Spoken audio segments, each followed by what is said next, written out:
Pemirsa, sekolah ramah anak sudah saatnya diwujudkan di Bali. Salah satu syarat sekolah ramah anak adalah sekolah yang mampu menciptakan kenyamanan, keamanan, kebersihan, kesehatan termasuk keberadaan pohon agar sejuk.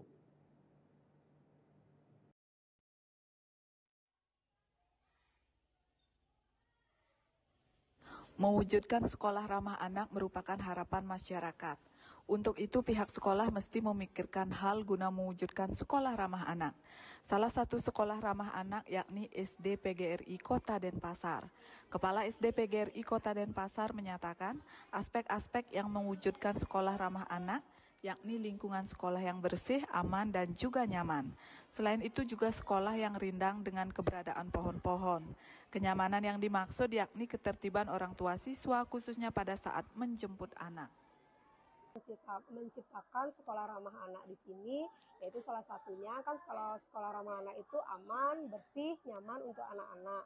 Nah, kita di sini sudah menyiapkan yaitu dengan lingkungannya yang pertama.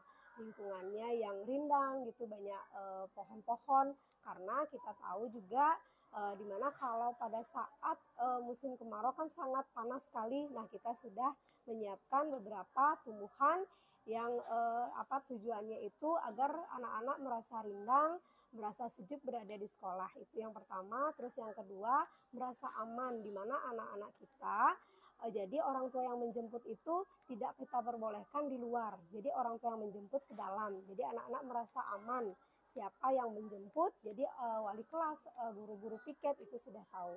Itu yang kita lakukan. Terus sekolah yang bersih kita juga sudah menerapkan anak-anak untuk selalu memilah sampah yang mereka hasilkan.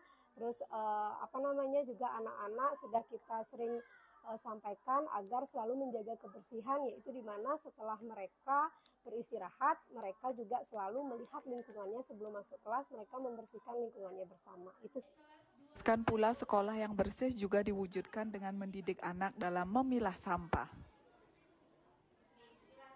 Desa Aryani, Bali TV.